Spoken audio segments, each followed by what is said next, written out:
Bismillahirrahmanirrahim. Assalamualaikum warahmatullahi wabarakatuh. Ikan selam, ikan sepat, berenang-renang di tepi sungai. Kalau salam dijawab kurang semangat, boleh dong diulang lagi. Assalamualaikum warahmatullahi wabarakatuh. Bismillah, alhamdulillah, Allahumma salli ala Sayyidina Muhammad wa ala ali Sayyidina Muhammad. Yang kami hormati jajaran komisaris, pemegang saham, jajaran direksi PT Cipta Nirmala, para dokter senior, mitra, dan para undangan yang berbahagia. Alhamdulillah, segala puji bagi Allah yang telah memilih kita sedikit orang hadir di tempat yang sederhana tapi mulia, karena ada majelis ilmu. Kemuliaan majelis ini dihargai oleh Allah dengan cara Allah menurunkan para malaikatnya hadir sembari mengamini doa-doa kita. Para mila menika mumpung dihadiri para malaikat, saya doakan mudah-mudahan panjenengan semua barokah dan panjang umurnya, sehat semuanya, barokah dan berlimpah rezekinya, salih dan salihah anak cucunya, dan semoga segera lunas hutang-hutangnya. Sing buanter ya tuh akeh gitu. Tetapi nggak apa-apa, banyak temannya. Apalagi ada pepatah zaman now yang membenarkan bahwa hidup tanpa hutang ibarat malam tak berbintang. Konti pepatah gitu. Makanya ibu-ibu juga punya semboyan baru, katanya yang membuat hati bergetar bukan jatuh hati tetapi jatuh tempo. Lain dengan para bapak, katanya di belakang wanita yang glowing ada pria yang gulung kuming, gak kuat ngeragati. Baik Bapak Ibu, para senior, para profesor yang kami hormati, mohon izin agar tidak terlalu berharap. Saya sebetulnya bukan ustadz, alumni pesantren atau alumni IAIN. Saya alumni, kok belum bisa nek. Saya alumni teknik elektro Gajah Mada, tapi ijazahnya asli. Tolong dicatat. Karena elektro, saya tidak bermaksud untuk berceramah atau bertausiah, tetapi lebih tepat berkisah tentang bagaimana memaknai kehidupan. Agar kehidupan, karir pekerjaan kita tidak hanya mulia, sukses di dunia, tetapi sukses hakiki menjadi wasilah masuk surga. Sepakat? Karir saya juga lama di grup Jawa Pos, pernah menjadi direktur utama Temprina, Dirut Adi Prima, Power Plant, kemudian JP Book, dan pernah di PTBN, tetapi itu masa lalu. Sekarang sudah pensiun semuanya. Jabatan terakhir tinggal ketua RT. Selain sedikit punya bisnis properti. RT saya kecil tapi keren karena bertabur bintang. Ada warga saya polisi Jenderal Bintang 3, Pak Muhammad Iqbal. Ada marinir Wakasal Ahmadi Heri, Jenderal Bintang 3 juga. Anda bisa membayangkan kalau sebuah RT warganya bintang 3, bintang 2, kira-kira Pak RT-nya bintang berapa? Bintang 7 alias pusing gitu. Nek kok gak bisa. Saya juga menulis buku semua tentang spiritualitas, ya, tentang spiritualitas kerja dari langit turun ke bumi, spiritual leadership. Ada lagi spiritual parenting, Umi Insight, dan bukan sekadar ayah biasa. Artinya ayah luar biasa, bukan ayah biasa di luar. Kira-kira begitu. Next, baik kita mulai saja. Harmoni dalam silaturahmi demi menggapai kesuksesan hakiki. Next. Bapak Ibu yang kami hormati, Pak Awang sudah menceritakan bagaimana perjuangan panjang rumah sakit ini. Apakah selesai? Saya kira belum. Ke depan tantangan-tantangan di era disrupsi semakin ruwet. Era ini the world is changing. Kata akademisi disingkat dengan akronim VUCA. V volatile, U uncertainty, C complexity, A ambigu. Oh, apa iku? Nek cara gresik ngono ruwet pol. Ruwet pakai pol. Ruwetnya tidak hanya kalau di rumah sakit misalnya, tidak hanya kena regulasi dari Kementerian Kesehatan, ya. Kemudian belakangan dari BPJS. BPJS membuat mental drop, stres, laporan harus lengkap. Sudah lengkap, duwe gak medun-medun. Diutang karo Danantara, mumet meneh. Apalagi kemudian user juga gak tanggung-tanggung. Tidak hanya berurusan, mohon maaf, dengan kode etik kedokteran, dengan rumah sakit, tetapi media viral hari ini juga luar biasa. Sedikit salah, tanpa ada konfirmasi, tiba-tiba no viral, no justice. Betul? Dengan sepihak dia memviralkan, seolah-olah dialah menjadi korban atas kesalahan, malpraktek dan macam-macam. Pusing bukan? Nah, untuk bisa bertahan di situasi yang semacam ini ada aksioma sukses. Aksioma kemenangan, saya bikin aksioma karena ini hanya ada dalam Al-Qur'an. Jadi harusnya jenengan yakin gitu. Dalam sebuah ayat pendek yang berbunyi fa'ammaz zabadu fayadhabu jufa'an wa amma mayanfa'un nas fayamkuthu fil ard kadzalika yadribullahul amthal. Untuk bertahan, sukses, menang bukanlah yang kuat, tetapi siapa yang paling banyak memberi manfaat. Sepakat? Buih, kata Allah, itu akan hilang sebagai sesuatu yang tidak ada gunanya. Sedangkan yang bermanfaat bagi manusia, siapapun dia, entah personal seorang dokter, entah lembaga namanya rumah sakit atau cipta nirmala, terus akan tetap tinggal di bumi ini. Oke? Oleh karena itu tantangan ke depan, bagaimana rumah sakit ini atau cipta nirmala tetap bermanfaat, bertahan dan stay relevan. Kira-kira begitu. Oke. Momentum halal bihalal saya kira tepat untuk melakukan setelah refleksi. Kan semua pada kemarin melakukan introspeksi sepanjang menapa menika iktikaf nggih. Iktikaf atau tidur semua? Ya hampir samalah antara tidur dan iktikaf, kan rada mirip-mirip kira-kira gitu ya. Setelah introspeksi kita melakukan refleksi, resolusi, komitmen untuk move on pasca Idul Adha ini. Sebuah pantun ini bukan sekedar pantun dari orang yang pinternya nomor 2 setelah Nabi. Siapa dia? Ali bin Abi Thalib. Di sini ada Pak Thalibnya, belum ada gitu. Berbunyi laisal aid man labisal jadid innamal aid man aminal wa'id. Laisal aid man labisal jadid innamal aid man ta'atuhu tazid. Bukankah id itu ditandai dengan baju yang serba baru, tetapi id itu ditandai dengan bertambah iman akan janji Tuhan dan semakin bertambah ketaatan kita kepada Allah Subhanahu wa taala. Sehingga ketika kemarin di radio Suara Muslim banyak yang bertanya, bagaimana kita melanggengkan, mengabadikan kebiasaan baik Ramadan? Apakah bisa kira-kira?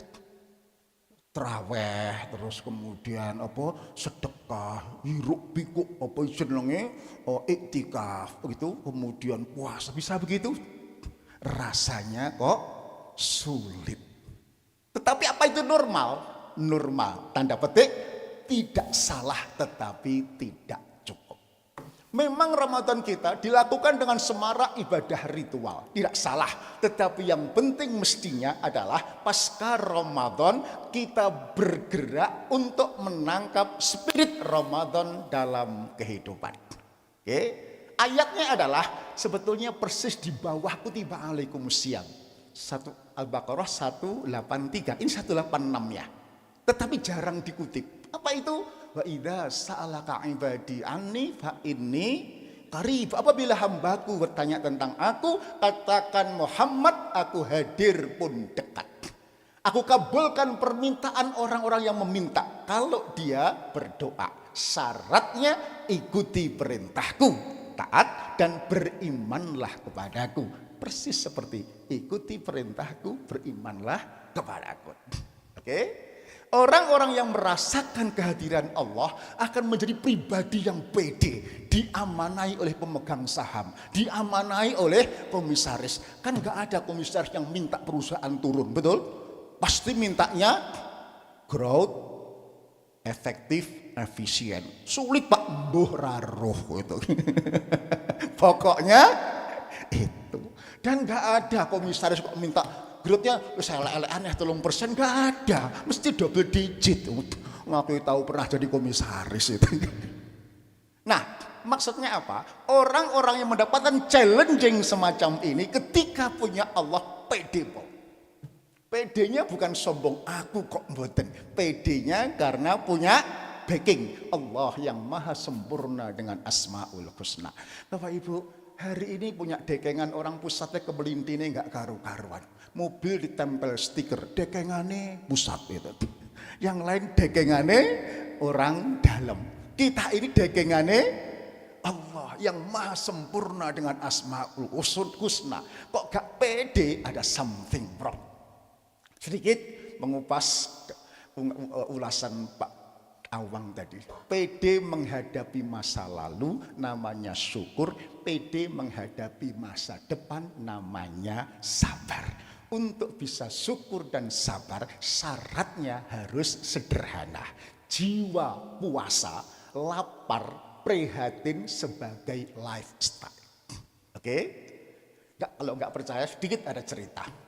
Ada keluarga ahli surga. Pernah ingat? Modalnya hanya syukur dan sabar. Ini bukan ngarang, diceritakan dalam buku tafsir Al-Kabir 18 jilid. Dikisahkan ada seorang Ethiopia, orang itu paling jelek di wilayah itu, namanya Imran Al-Khariji. Tahu orang Ethiopia itu kulitnya hanya 2, kalau nggak hitam ya hitam pol. Yang putih cuman giginya sama matanya kelop-kelop gitu. Tapi istrinya putih cantik dari Palestina. Saking cantiknya sang suami ngelihatin terus kemanapun istrinya pergi sampai salah tingkah. Lalu bertanya, ngapain toh Pak kok kamu lihatin terus begitu? Kata suaminya, apakah aku tidak boleh menjadi suami yang bersyukur? Ingatasi saya seitem ini, sejelek ini kok dapat jodoh secantik kamu. Kata istrinya, alhamdulillah Pak, mudah-mudahan ini menjadi tiket kita berdua masuk surga. Papa masuk surga lewat pintu syukur, sedangkan saya masuk surga lewat pintu sabar. Sabar, sabar nanti bojo wireng, sewelek, medit ngamplengan bisa. Makanya pesan moral buat ibu-ibu yang hadir di sini, barangkali, mohon maaf, barangkali ada yang bernasib sama. Gitu. Bojo rapatek ganteng, wireng, medit, ngamuan bisa gitu. Maka pesan moralnya sama, disyukuri, disabari, diopeni, ditelateni. Ya. Nah ijek ngamuan, jarno wae kok mati-mati dewi. Oh enggak ya. Masih ingat pesan orang tua kita, Lena urip sepisan bebrayan ojo podo gelek ngamuan. Sing sapa gelek ngamuan biasane budal disian. Budal teng pundi? Kuburan. Survei membuktikan laki-laki konon harapan hidupnya lebih pendek ketimbang wanita. Rata-rata Indonesia laki-laki harapan hidupnya 65 tahun, wanita tembus 75 tahun. Kenapa begitu? Konon karena laki-laki suka ngamuan, marahan. Yang kedua karena suami terlalu sering diomeli sama istrinya. Makanya cepet mati. Bu, kalau ngomel sama suami, tolong jangan dihabis-habiskan hari ini. Ya. Ingat pesan televisi, to be continue for tomorrow. Dilanjutkan besok supaya bapak umure rada dawa kandhane. merasakan kehadiran Allah. Kemampuan menghadirkan Allah itu namanya spiritualitas. Bekerja berbasis belief. Bahasa yang lain kita jadikan Allah as hidden stakeholder. Manajemen modern hanya menjanjikan, menegaskan primary stakeholder sama secondary stakeholder. Betul? Primary itu pemegang saham, karyawan, dan pelanggan. Ya? Tetapi ada secondary, masyarakat, apalagi media, dan yang. Tapi yuk, rumah sakit yang berakhlak ini menjadikan Allah as hidden stakeholder. Pengawas hidden yang perlu kita harap ridhonya. Betul ya? Sehingga dimudahkan oleh Allah apapun cobaan yang akan menimpa kita. Ini penting, syarat utama. Boleh cerdas intelektual, kaya finansial, ganteng, cantik, kuat secara fisikal. Tetapi kalau tidak matang spiritual, belum tentu lolos melewati ujian kehidupan ini. Mohon maaf. Para pejabat yang ketangkep KPK karena korupsi, itu orangnya pewinter atau pewinter sekali? Pinter sekali. Orangnya kaya apa kaya pol? Mengapa kok masih korupsi? Kurang apa? Betul, kurang ajar aslinya gitu.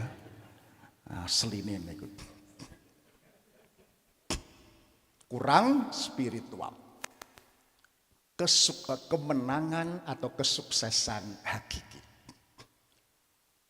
Sepakat enggak kalau saya rumuskan sukses hakiki itu bukan hanya mulia, bukan hanya target direktur utama, tetapi wasilah bekerja di rumah sakit ini sebagai wasilah untuk bisa masuk surga. Sepakat?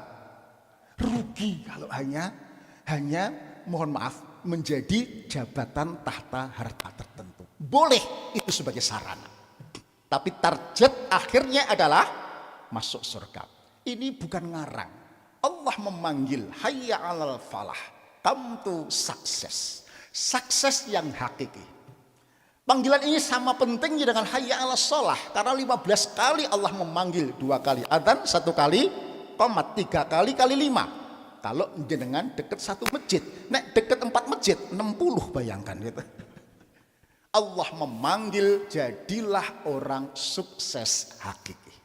Al-falah saya tulis. Padahal katanya al-fazu an-najahu as-sa'adu. Apa itu? Sukses unggul, menang setelah melewati sebuah kompetisi. Di sini kompetisi dengan pelbagai rumah sakit yang pelbagai tipe. Lalu dengan cara yang fair, cara yang tidak dolim, tidak tricky, tidak nakalan, tidak curang. Nah, kemenangan itu menghasilkan kebahagiaan yang luar biasa. Kebahagiaan demikian itu tadi bahagia apa senang ya namanya, senang bahagia itu spiritual. Nggak bisa dihargai dengan rupiah. Nah, bahagia yang semacam itu namanya al-fazu an-najahu sa'adu al-falah. Cara paling tepat belajar dari panggilan ini adalah belajar dari para sahabat. Perhatikan, sahabat yang di-endorse masuk surga oleh Rasulullah adalah sahabat-sahabat yang bermanfaat. Manfaatnya keren, champion, unggul, stay relevant. Kira-kira begitu. Siapa saja? Perhatikan, ada sahabat yang kaya raya tapi dermawan, masuk surga karena kedermawanannya. Siapa dia? Utsman bin Affan, Abdurrahman bin Auf. Ada sahabat yang jadi pejabat, mantan preman, tapi pro rakyat, pro keadilan. Siapa dia? Umar, semua tahu. Ada sahabat yang pinter tapi nggak bisa golek duit. Siapa dia? Ali bin Abi Thalib. Kok sahabat top-top semua itu? Ada yang berikutnya adalah Marbot. Sahabat ini gak pinter, gak menjabat, tidak kaya, gak ganteng, wireng pisan. Tapi terumpahnya sudah kedengaran di surga waktu Mi'raj. Siapa dia? Bilal bin Rabah. Semua kenal, nama sudah viral. Oke, diendos masuk surga. Pertanyaannya, apakah kita sudah punya tiket itu? Belum? Kalau belum, ayo dipilih. Hari ini kita membuat resolusi bahwa kerja sukses hakiki, kita mau masuk surga, role modelnya seperti siapa? Oke, apakah seperti Umar, pejabat? Apakah seperti Utsman, kaya dermawan? Apakah seperti Ali, pinter yang mencerahkan? Atau bukan siapa-siapa? Cukup seperti Bilal, melayani? Atau seperti Abu Bakar? Pokoknya jangan seperti Abu Jahal gitu. Atau Abu Lahab, jelas nerokone gitu ya. Monggo dipilih. Setelah dipilih, baru bersungguh-sungguhlah di jalan itu. Al-Maidah ayat 35. Ya ayyuhalladzina amanu taqullah wabtaghu ilaihil wasilah wajahidu fisabilih la'allahum tuflihun. Agar menang, sukses hakiki, syaratnya wahai orang yang beriman, bertakwalah kepada Allah. Satu. Nomor dua, carilah olehmu wasilah, jalan pulang. Bukan pulang mudik nggih, pulang kemana? Surganya Allah. Nah, panjenengan sudah berapa tahun mengabdi di sini? 10? 11? Oke, belasan tahun. Terus mau kemana lagi? Mau kemana? Apakah tidak lebih tepat, yuk kita resolusikan halal bihalal ini, bahwa pengabdian dedikasi di rumah sakit ini, yuk kita jadikan wasilah jalan masuk surga. Sepakat? Halo? Kok orang sampai setuju gitu kan? Sepakat? Kalau nggak sepakat rugi jenengan. Jangan sugih tiba-tiba mati. Siapa yang menikmati? Rebutan anak cucu, rugi. Baru untung kalau di sini berprestasi masuk surganya Allah. Keren itu namanya. Baik, syarat yang berikutnya adalah, monggo.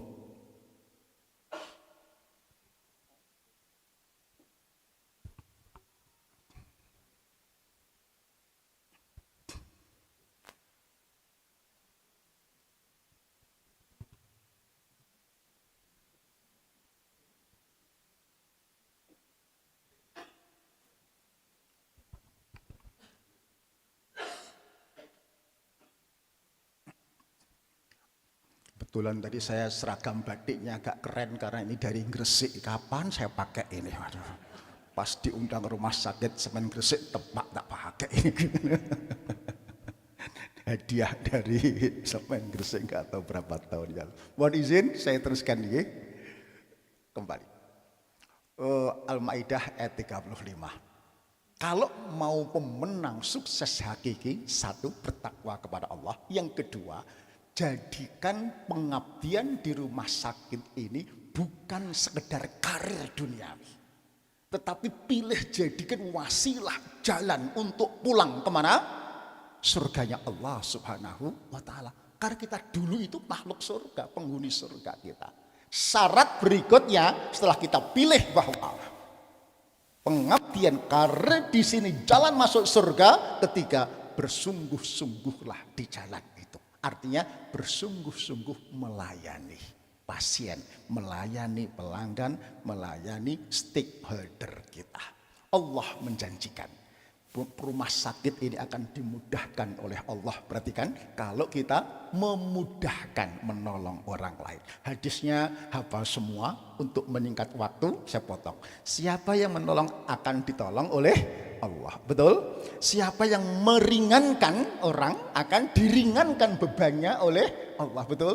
Ya nek apa jenenge BPJS gak duwe dibantu, aja malah dietrek-etrek gak karu-karuan. Misalnya siapa membantu kesulitan akan dibantu kesulitannya oleh yang di langit. Siapa yang menutup aib orang lain, memberi maaf, ya sudahlah, kira-kira maka akan ditutup aibnya oleh Allah Subhanahu wa ta'ala. Siapa yang menyayangi penduduk bumi akan disayangi oleh yang di langit. Ada hadirnya semua kan? Kebalikannya mafhum mukhalafah. Mafhum mukhalafah itu kebalikan pemahamannya. Kalau hidup kita serba sulit, Sebab banyak masalah barangkali kita kurang sungguh-sungguh, kurang ikhlas di dalam menolong, memberi manfaat kepada orang di sekitar kita. Baik. Oleh karena itu monggo yang pertama adalah kita niatkan, kita tekadi, ya opo carane nolong orang. Ya opo carane nolong orang. Yang sakit ditolong, dibantu, diselesaikan macam-macam. Niat ini kalau perlu masing-masing kita nyun saya membuat visi. Visi itu sama dengan niat. Visi ditulis ya di tempat-tempat yang eye-catching. Ya, kalau dokter menyelesaikan sekian pasien, kalau kemudian administrasi menyelesaikan laporan BPJS lebih tepat, lebih cepat, nggak ada yang reject misalnya, ditulis. Jangan abaikan soal visi ditulis ini. Harvard Business School meneliti pada alumninya itu ada 3% punya visi ditulis.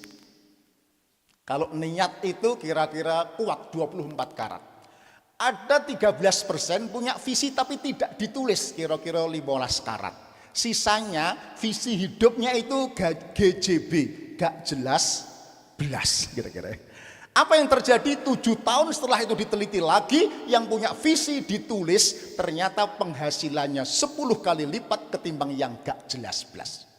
Yang punya visi tapi nggak ditulis, kira-kira 15 karat, lumayan 2 kali lipat ketimbang yang nggak jelas belas tadi. Maka yang ditulis itu 24 karat, yang tidak ditulis 16 karat, yang nggak punya visi namanya sekarat.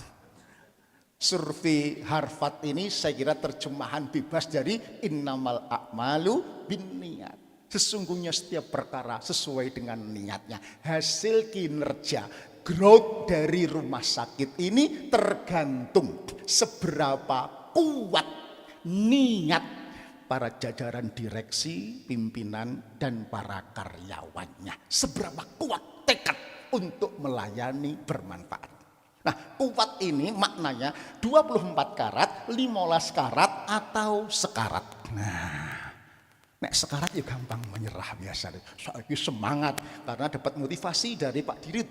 Nah, seminggu kemudian selalu opo pesannya Pak Dirut karena nggak pernah ditulis. Baik.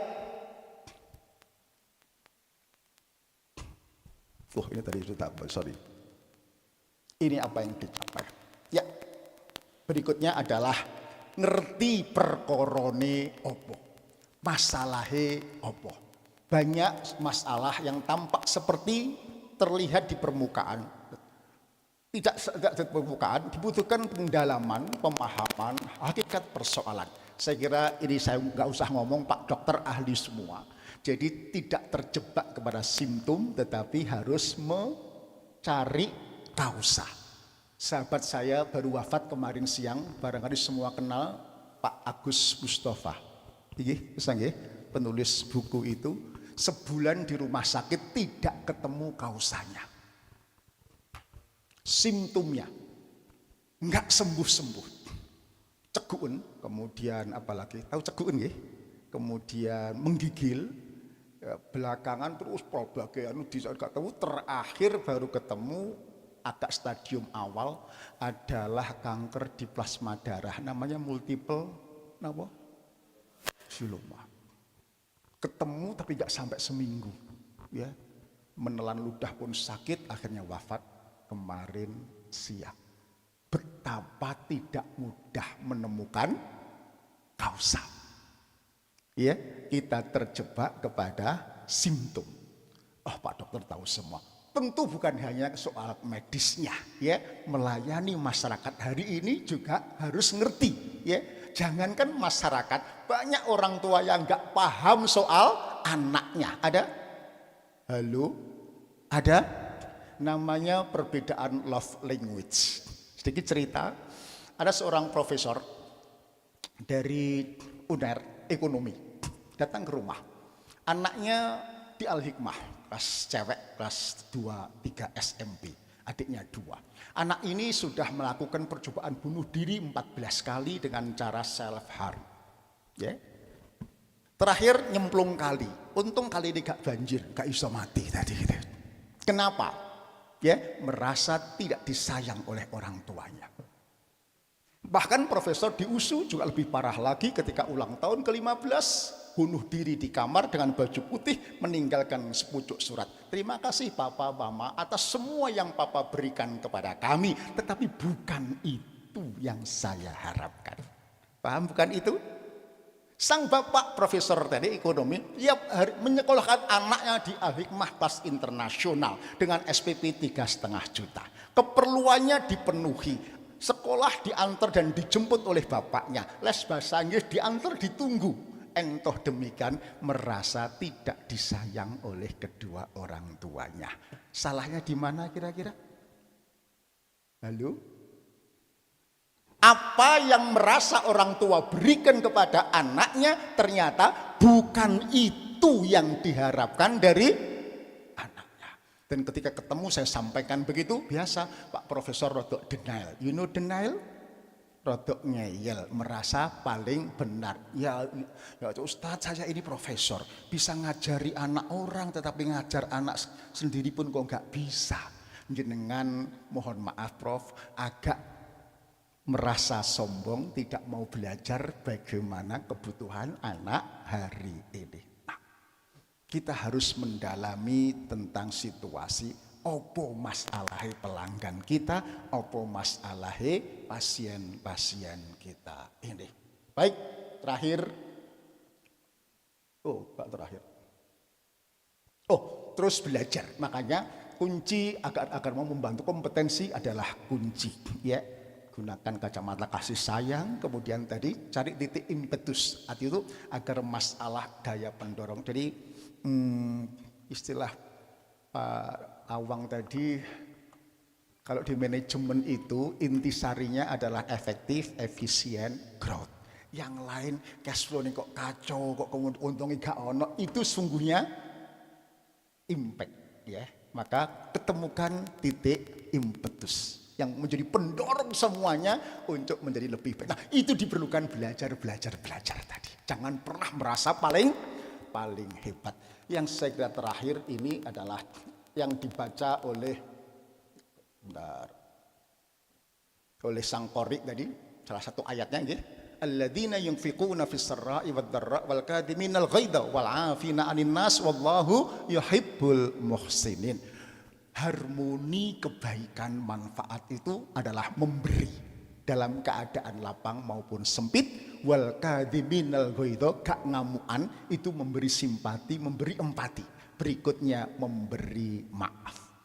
Nek terjemahan Jawa paling gampang, sing podo aruhan, sing podo awehan, entengan tulung liyan, ojo pretungan, sing ikhlas, kira-kira gitu. Aruhan, simpati, menyapa, gitu. Apalagi panjenengan bergerak dijual di bidang jasa. Rumah sakit Karangmenjangan kapan hari dikenal sebagai rumah sakit yang pasiennya, perawatnya galak-galak. Pernah dengar? Kemudian era Pak Joni, Pak Dirut dirubah dengan cara sederhana. Pak Awang, seluruh karyawan wajib melakukan apresiasi, memberi simpati, apresiasi dengan singkatan SASETA, salam senyum tanya. Di briefing wajib. Salam apa? Selamat pagi, selamat siang, assalamualaikum, monggo bebas. Senyum juga di briefing karakternya. Senyum itu 227, 2 cm tarik kanan, 2 cm tarik ke kiri. Jangan satu tok miring, kok malah kayak tok stroke gitu ya. Kemudian yang kedua, nariknya juga 7 detik. Kurang dari 7 detik namanya bukan senyum, malah ngenyek. Begitu kan, gitu namanya ngenyek, bukan senyum. Yang berikutnya tanya, Pak, sudah diminum obatnya, keluhannya apa, bagaimana, sudah mandi belum? Tanya. Nggak peduli bisa ngomong atau nggak, dilatih SASETA. Dalam waktu 2 tahun langsung persepsi pelanggan naik signifikan. Anda tahu persepsi pelanggan nanti muaranya kemana? Review, muaranya kemana? Apa namanya? Apa sekarang? Rating. Rating. Pak Awang, anak saya tuku bakso, Pak, bah, rating ndek, rating apa sih bakso kok rating kanan, rating kiri? Betul gak? Anak hari ini bakso rating, tuku apa jenenge rawon rating, kebab rating, hotel rating, apalagi rumah sakit. Saya kira rating ini perlu. Rating ini seberapa Anda ikhlas memberi manfaat para pelanggan. Sepakat? Apresiasi, dan berikutnya adalah memberi maaf. Menurut saya memberi empati dulu agar manajemen tidak eker-ekeran, tidak marah-marahan. Ada sebuah kisah. Lebih dikit lagi apa ya? Sebuah kisah. Zaman Khalifah Umar ada seorang sahabat yang tiap hari diomelin sama istrinya. Takut kakak DRT suami tadi mau konsultasi di rumah Umar yang sederhana. Mau ngetok nggak jadi. Kenapa? Di dalam rumah itu Umar yang gagah berani, setan saja takut, ternyata sama diomeli sama istrinya. Dan Umar diem, tidak membantah, tidak membentak. Persis seperti bapak-bapak di sini kalau diomeli sama istrinya, duduk gitu ya. Lalu balik kanan. Baru beberapa langkah Umar keluar, balik. Sahabat, sini. Kenapa kok nggak jadi ke sini? Iya Umar tadi mau konsultasi. Tentang apa? Istri saya loh Umar, kuwalak trewet tiap hari. Terus kok nggak jadi? Malu Khalifah. Lah kenapa kok malu? Lah ternyata Khalifah Umar kok tambah nemen katanya begitu. Wahai sahabat, beri empati kepada istrimu agar kamu tidak marahan, tidak emosi. Apa itu empati? If I were you, jika seandainya aku jadi kamu. Istrimu itu ya capek tak omong ngono, ya bete. Gimana nggak capek? Sudah ngopeni kamu, ngopeni rumahmu, ngopeni anakmu, ngopeni bapak ibumu, betul? Kadang-kadang ikut kerja cari ekonomi itu, pulang rumah capek, baru ngisak, baru tidur sembok apa jenenge mbok gugah gitu kan, ya capek lah. Maka beri empati kepada istrimu agar kamu tidak ngamuan, tidak marah. Gak ada masalah yang selesai dengan amarah. Harmoni silaturahmi harus diselesaikan dengan kepala dingin. Masih ingat di Sidoarjo suami istri marahan. Mungkin sama-sama polisi, masih ingat ya? Itu suaminya nakali rodok nemen. Gak pernah pulang malam, hanya pulang pagi saja gitu. Pulang tangannya dikecrek sama pagar, masih ingat ya? Karena istrinya polwan. Lalu ditakut-takuti, ada bensin, ada api. Ternyata apinya jatuh ke bensin, lep, terbakar, mati. Kehilangan suami, kehilangan bapaknya, anak-anak, dia masuk penjara. Masih ingat? Di Mojokerto, belum lama bukan? Tambah parah. Di Madura ada lagi suami pulang kerja, istrinya selingkuh. Emosi, marah, dibacok, mati. Kehilangan istri, kehilangan ibunya, anak-anak, masuk penjara. Tambah marah bukan? Tambah parah bukan? Coba kalau kepala dingin, ya sudah, karena selingkuh diceraikan, cari lagi istri. Kan punya istri baru, lalu judul lagunya Pamer Bojo Anyar. Kan nggak perlu ngamuk gitu loh, maksud saya gitu ya. Tidak tambah parah, nggak ada masalah yang selesai dengan amarah. Kan itu terakhir adalah memberi maaf, bagian dari harmoni silaturahmi yang dibacakan. Itu nggak semayan loh dengan korek tadi, kok tiba-tiba kok ya klik podo gitu ya. Wal afina anin nas. Ibu, bapak memberi maaf ternyata memberi paling sulit. Lebih sulit ketimbang memberi materi. Kenapa? Karena dasar karakter manusia kalau digarai itu membalas, betul? Level kedua, gak iso membalas tetapi menyimpan dendam. Kenapa gak bisa membalas? Karena judul lagunya Aku Tak Berdaya. Nah, biasanya mak-mak ini. Ketika Anda tidak membalas, tetapi tidak memaafkan, maka Anda telah menyimpan bibit-bibit penyakit. Karena Dr. David Kadar Kamposki, ya, Girat Kamposki, itu bibit penyakit mulai pening, apalagi ya, berdebar-debar, borok yang tak kunjung sembuh, apalagi darah tinggi, benci, apalagi pokoknya cepat mati lah, kira-kira begitu ya. Ada 13 saya lupa gitu ya. Karena tidak memaafkan. Dan ini kesehatan mental healthy, saya dengar di aspek ini mulai banyak sekali penyakit tidak bisa membalas tetapi tidak memaafkan. Nah, orang yang memaafkan nilainya tinggi. Contoh Rasulullah ketika Fathul Mekah, ada orang yang sepanjang hidupnya membunuh Nabi. Siapa dia? Abu Sufyan. Tapi kemudian orang ini pembantunya namanya Hindun. Masih ingat? Istrinya Hindun, pembantunya namanya Wahsi. Yang membunuh Paman Hamzah, Hindun yang memakan hatinya Paman Hamzah. Orang sebejat ini ketika Rasulullah menang Fathul Makkah tidak hanya dimaafkan, dimuliakan dengan sabdanya, siapa yang masuk Masjidil Haram aman. Siapa yang masuk rumahnya Abu Sufyan aman. Itu kan Rasulullah pemaaf luar biasa. Coba ada yang mimpin aku, tak entek nih dhisik Abu Sufyan itu. Itu Rasulullah, enggak ada dua. Sejak itu enggak ada balas dendam lagi. Betul? Terakhir, orang yang memberi maaf ini berat karena itu jatahnya surga.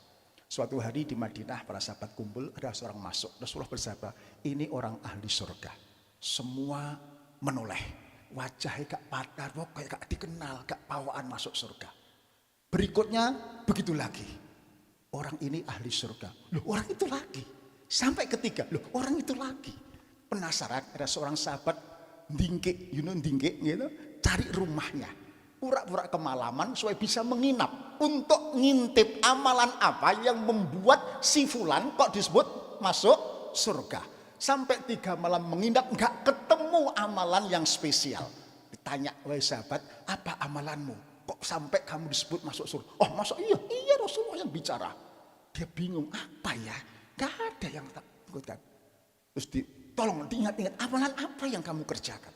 Dia mengaku, tiap malam sebelum tidur saya renungkan siapa yang seharian tadi bencekno. Ya, tahu bencekno? Garai. Biasanya kan orang-orang paling dekat, gitu. Nega anak buah, anak, menantu, istri, mertua, gitu. Sangkeh dewe suami apa istri biasanya. Malam itu tanpa diminta saya maafkan. Kemudian saya dagang di pasar, ketika saya laku semua, sebelum saya pulang saya doakan. Tanpa dengki, tanpa iri. Saya doakan semuanya, mudah-mudahan segera laris manis dan segera pulang ketemu keluarganya. Enggak ada dendam, enggak ada dengki, enggak ada benci, memberi maaf. Orang itu di-endorse Nabi masuk surga. Mudah-mudahan yang sedikit ini bermanfaat adanya, mohon maaf agak kelamaan. Rabbana atina fid dunya hasanah wa fil akhirati hasanah wa qina adzabannar wa qinal jannata ma'abrar ya aziz ya ghafar ya rabbal alamin. Allahumma inna nas'aluka nafsan mutmainnah tu'minu bi liqa'ika wa tardha bi qada'ika wa taqna'u bi ata'ik. Allahumma barik lana fi umrina, Allahumma barik lana fi amrina, Allahumma barik lana fi ahlina wa dzurriyyatina, Allahumma barik lana ikhtiar kami untuk mengembangkan PT Cipta Nirmala ini ya Allah. Allahumma barik lana fi dunyana wa akhiratina ya Allah. Subhana rabbika rabbil izzati amma yasifun wa salamun ala mursalin walhamdulillahi rabbil alamin. Kalau ada yang kurang berkenan, ada yang kasar, mohon maaf yang sebesar-besarnya. Kata orang Jawa, kasar-kasari parut iku manfaati, nek alus-alus lumut terkadang malah meleseti. Tetapi nek kasar-kasare janggut, kata para istri ngangeni. Nek ijik nom, nek tuwek rodok gilane. Ngapunten, assalamualaikum warahmatullahi wabarakatuh.